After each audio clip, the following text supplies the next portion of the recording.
एक दिवस सीमा आपल्या आईची महागडी बनारसी साडी नेसून फरशीवरून पदर तसाच लोळवत आपल्या खोलीबाहेर हॉलमध्ये आपल्या आईसमोर येते. तिची आई भाजी चिरत होती. सीमा आपल्या आईला म्हणते, आई मला सांग, मी या साडीत कशी दिसतीये ना मी जवानी में दिवानी दीपिका पादुकोण एकदम.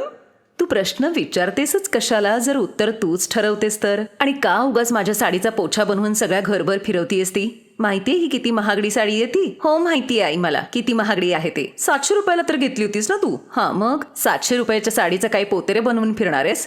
जा कपाटात घडी घालून ठेवून देती. हो मला 1-2 रील्स तर बनवू दे ना, मग ठेवून देते. बास, रील बनवण्यासाठी 6 मीटरची साडी ती गुंडाळली, नीट धड नेसताही आली नाहीये ती. उगाच उड्या मारत बसू नको. ते रील बनवण्याच्या नादात ती साडी सुटून जायची नाही तर. ओ, ह्याचा तर मी विचारच नाही केला. साडी नेसायची एवढी हौस आहे, पण ना ती साडी नीट नेसायला येते ना नीट सांभाळायला. येणार तरी कशी? डोक्यात भुसा भरून ठेवलाय ना नुसता. मातेश्वरी, हे सगळे ज्ञान तू माझ्या खोलीत येऊन पण देऊ शकतेस. नीट चाल, नाहीतर पडशील तोंडावर. रेणुका असं बोलल्यानंतरच सीमा तिथून चालत असताना तिचा साडीत पाय अडकतो आणि ती जोरात खाली पडते. रेणुकाला मात्र हसू काही आवरतच नव्हतं आणि ती खूप हसते. सीमा एकदम चंचल आणि खूप छान मुलगी होती. तिला साडीची खूप हौस होती, त्यामुळे ती सतत आईच्या वेगवेगळ्या साड्या नेसायची. एक दिवस ती आपल्या आईबरोबर शॉपिंगसाठी गेली. ती साडीच्या दुकानात जाते. तिथे तिला एक साडी खूप आवडते. सीमा त्या दुकानदाराला म्हणते, अहो ही साडी केवढ्याची आहे? ही 8,000 रुपयाची आहे. सीमा हे ऐकून त्या साडीपासून दूर जाते आणि विचार करते, एवढी महाग? ही साडी आहे की सोनं? अगं ही बनारसी साडी आहे वेडी. हे बघा, हा शेवटचा पीस उरलाय बनारस सिल्क मधला. तुम्हाला जर आवडली असेल तर मी रेट मध्ये थोडंफार कमी जास्त करतो. नाही, तसंही किती कमी जास्त करणार आहात? आई तर 2,000 पेक्षा जास्त साडी कधी घेतच नाही. 8,000 रुपयांची साडी, आणि तेही बनारसी साडी? खूपच दूरची गोष्ट आहे. नाही, एवढी काही खास नाहीये ती साडी. ती आपली अशीच बघत होती. 8,000 रुपयांची एक साडी घेण्यापेक्षा मी 1,000 रुपयांच्या 8 साड्या घेईन. दोघी मायलेकी शॉपिंग करून तिथून निघून जातात. काही दिवस असेच जातात. सीमाचं लग्न अरविंद नावाच्या एका मुलाशी होतं आणि लग्नानंतर सीमा रोज वेगवेगळ्या साड्या नेसायची. एक दिवस सीमाची सासू रमा तिला आपल्या खोलीत बोलवून म्हणते, सीमा उद्या आपल्या घरी काही पाहुणे येत आहेत, त्यामुळे माझ्या कपाटात ना मी काही नवीन साड्या ठेवल्यात. तुला त्यातली जी आवडेल ती साडी तू उद्या नेस. ठीक आहे आई. सीमा क्षणाचाही विलंब न करता सासूबाईंचं कपाट उघडते आणि सगळ्या साड्यांकडे बघते. त्यातली तिला गुलाबी रंगाची एक साडी खूप आवडते. गुलाबी साडी कपाटातून काढून ती आपल्या सासूला दाखवत ती म्हणते, आई ही साडी बघा ना, मला ती खूप छान दिसेल ना? नाही. का नाही आई? आई तर म्हणते गुलाबी रंग माझ्यावर खूप खुलून दिसतो. मला म्हणायचंय ही साडी सोडून तू दुसरी कुठलीही साडी घे. का आई? ओहो, एकदा सांगून कळत नाही का ग? ही साडी खूप महाग आहे आणि तिचा पदरही फाटलाय. अच्छा असं आहे तर बरं, मग मी दुसरी साडी बघते. एवढं बोलून सीमा ती साडी कपाटात ठेवते आणि दुसरी साडी घेऊन आपल्या सासूच्या खोलीत जाते. रमा विचार करते, बरं झालं मी ती साडी तिला ठेवायला सांगितली. दुसऱ्या दिवशी घरी पाहुणे येतात. सीमा त्यांचं खूप छान स्वागत करते. पाहुणे गेल्यानंतर सीमाची नणंद आकांक्षा तिला भेटायला येते. सीमा तिला आपल्या खोलीतच बसायला सांगते. रमा सुद्धा तिथे येऊन बोलायला लागते. सीमा चहा करायला किचनमध्ये येते.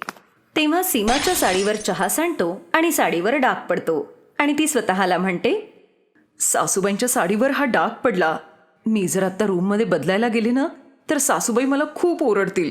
त्यापेक्षा मी सासूबाईंच्या खोलीतच जाऊन चेंज करते. मग ती रमाच्या खोलीत जाऊन दुसरी साडी बघायला लागते. मग पुन्हा तिची नजर त्याच गुलाबी साडीवर पडते आणि ती तीच साडी नेसते. मग काही वेळातच ती चहा घेऊन आपल्या नंदेला द्यायला जाते. रमा आणि आकांक्षा दोघे आश्चर्यचकित होतात. आकांक्षा तिला म्हणते, आई तू एवढी महागडी बनारसी साडी वहिनीला दिलीस का? काय म्हटला ताई तुम्ही? आईंची महागडी बनारसी साडी जी ही मी नेसलीये?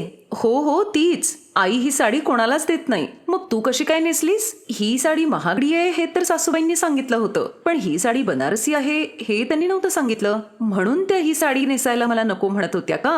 सीमा, मी तुला ही साडी नको म्हणाले होते तरी सुद्धा तू ही कशी काय नेसलीस? झालंच होतं तसं काहीतरी, त्यामुळे मला ही साडी नेसावीच लागली. पण तुम्ही माझ्यावर रागवताय का? सासूबाई तिथून काही न बोलताच रागून निघून जातात. तेव्हाच आकांक्षा म्हणते, ही बनारसी साडी तिच्या आयुष्यातली सगळ्यात महागडी साडी आहे. बनारसी साड्या तर महागच असतात, त्यात काय एवढी मोठी गोष्ट. मोठी गोष्ट ही आहे की ती 20,000 रुपयांची आहे. आईने खूप हट्ट करून बाबांना ती घ्यायला लावली होती आणि तिने प्रॉमिस केलं होतं त्यांना की ती ही साडी कोणालाही नेसायला देणार नाही. काय?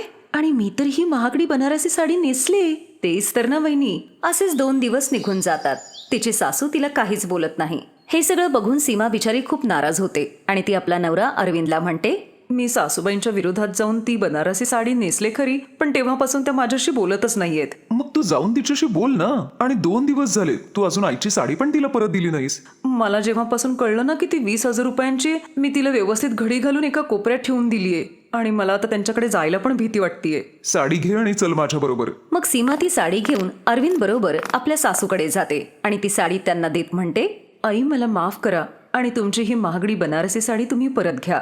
आई, तिला हे माहित नव्हतं की ही साडी इतकी महाग आहे. काही हरकत नाही सुनबाई, आजपर्यंत मी ही साडी कोणालाच नेसायला दिली नव्हती, पण आज जेव्हा मी तुला या साडीत पाहिलं तेव्हा मला कळालं की ही माझ्यापेक्षा तुलाच जास्त छान दिसतीये. म्हणजे आई, तुम्ही माझ्यावर नाराज नाही आहात? नाराज तर मी तुझ्यावर खूप होते, पण आत्ता नाही. मी तर आत्ता तुझ्याकडेच येणार होते हेच सांगायला की ही महागडी बनारसी साडी आता तुझ्याकडेच ठेव, माझ्याकडून तुला गिफ्ट म्हणून. सीमा, तू उगाचच घाबरत होतीस. थँक्यू आई.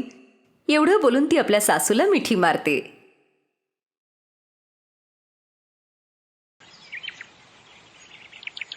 मनीष एक रिक्षा चालक होता. जेव्हा तो 15 वर्षांचा होता तेव्हा त्याच्या वडिलांचं निधन झालं होतं. त्यामुळे मनीषवरच घराची सगळी जबाबदारी आली आणि त्यामुळे कॉलेजचं शिक्षण बंद करून वडिलांचाच रिक्षाचा व्यवसाय त्याने पुढे चालवला. मनीषची बहीण सुलेखाच्या लग्नामध्ये त्याच्या वडिलांनी कर्ज घेतलं होतं.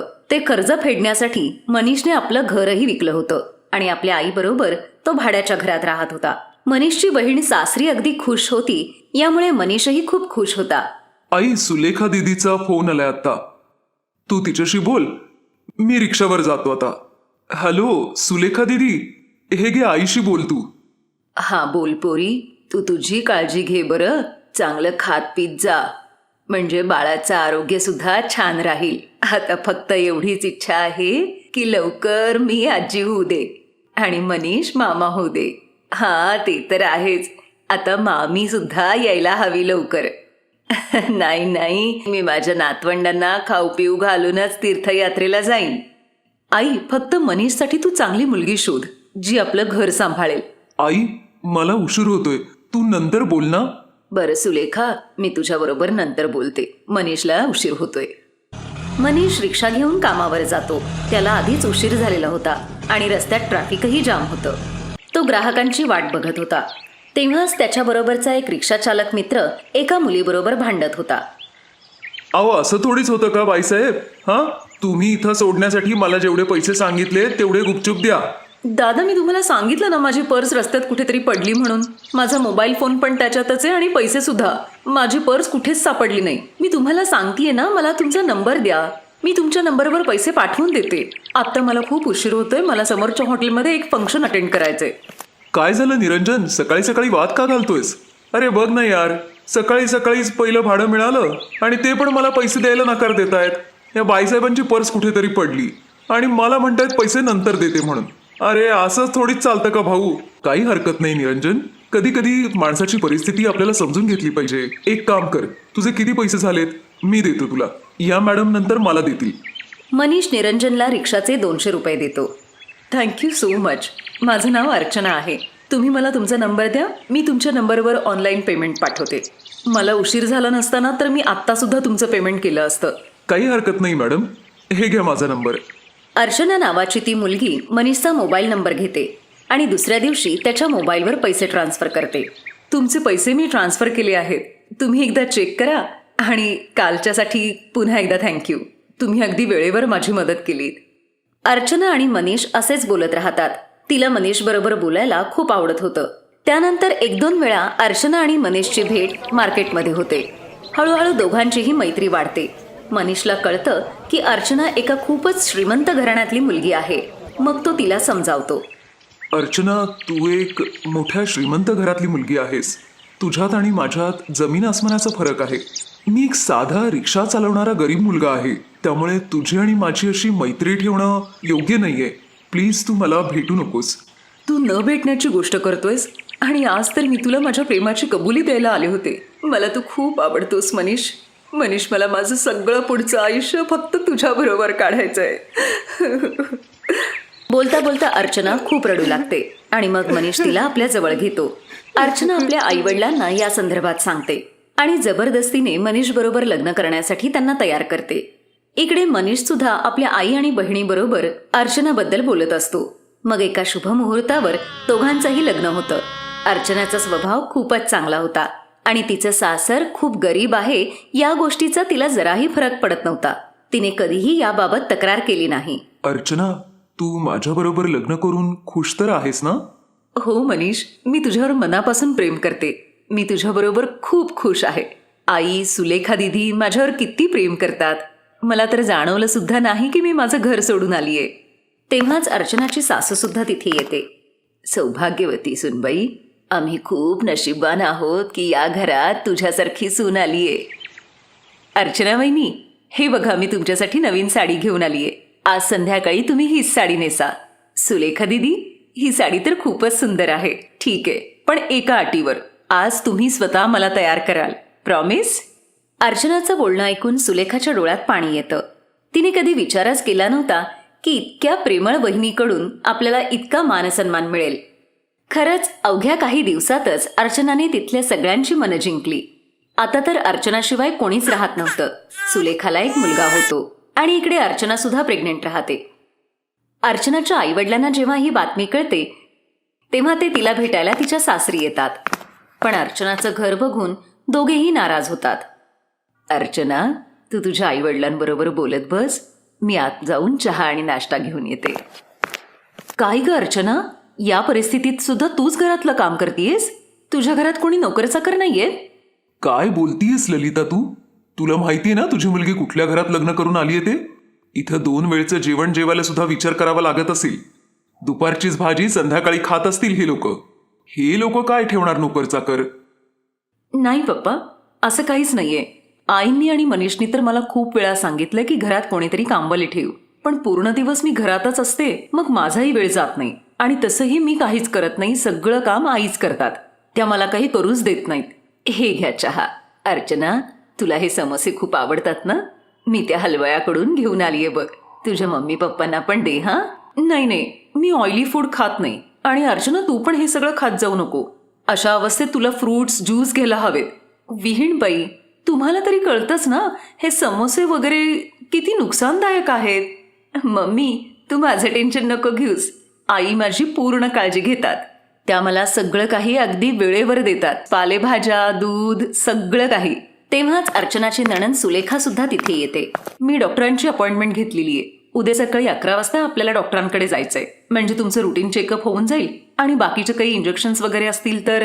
सुलेखा, तुझी डिलिव्हरी कुठल्या हॉस्पिटलमध्ये झाली होती ग? तू कुठल्या दवाखान्याबद्दल बोलतीयस आता? ते मोठ्या बाजारात जे हॉस्पिटल आहे ना, जिथे डॉक्टर नेहा असतात, ते एवढं स्वस्तातलं इतकं बेकार हॉस्पिटल. अर्चना, तू त्या हॉस्पिटलमध्ये चेकअप करणार आहेस? तुझं डोकं तर ठिकाणावर आहे? अर्चना, तू इतक्या साध्या हॉस्पिटलमध्ये चेकअप करायला जाणार आहेस? तू काळजी करू नकोस. या लोकांकडे तुझ्यासाठी तेवढे पैसे नसतील तर काय झालं? मी तुझ्यासाठी शहरातल्या सगळ्यात मोठ्या हॉस्पिटलची आजच बोलून घेतो आणि तू आत्ताच्या आत्ता तुझं सामान पॅक कर आणि आमच्याबरोबर चल. कोणाच्या घरी? तुमच्या घरी पप्पा? मी आता माझं घर सोडून कुठेच नाही जाणार. मला डॉक्टर नेहा, ज्या की खूप मोठ्या आणि खूप समजदार डॉक्टर आहेत, त्या माहिती आहेत. त्यांनी सुलेखा दिदीची नॉर्मल डिलिव्हरी केलीये. त्यांनी मला पूर्ण विश्रांती घ्यायला सांगितलीये. आणि कदाचित तुम्ही नीट ऐकलं नाहीयेत. मला उद्या सुलेखा दिदी बरोबर डॉक्टरकडे जायचंय. तुम्ही अजून थोडा वेळ बसताय की निघताय? कारण आता थोड्या वेळातच मनीष येईल. ते बाजारात एक नवीन रेस्टॉरंट सुरू झालंय ना, तिथे माझी फेवरेट आईस्क्रीम मिळते. त्यामुळे आज माझा आईस्क्रीम खायचा मूड आहे.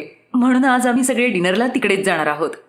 अर्चनाचा असा काहीच प्लॅन नव्हता हे तिच्या सासूला आणि नंदेला माहीत होतं. पण ती तिच्या आईवडिलांना हे जाणवून देत होती की त्यांनी तिच्या सासरच्या मंडळींचा अपमान अजून केला नाही तर बरं होईल. अर्चनाचे मम्मी पप्पा नाराज होतात आणि काही वेळात तिथून निघून जातात. अर्चनाच्या सासू आणि नंदेच्या डोळ्यात आनंदाचे अश्रू होते आणि मग अर्चना आपल्या सासू आणि नंदेच्या जवळ जाते. Best buddies. हॅलो मित्रांनो, हा व्हिडिओ पाहिल्याबद्दल धन्यवाद. जर तुम्हाला हा व्हिडिओ आवडला असेल तर कृपया लाईक, सबस्क्राईब आणि कमेंट नक्की करा. आणि हो, शेअर करायला पण विसरू नका. अजून असेच मजेदार व्हिडिओ पाहण्यासाठी खाली दिलेल्या घंटीला दाबा. बघत रहा बेस्ट बडीज.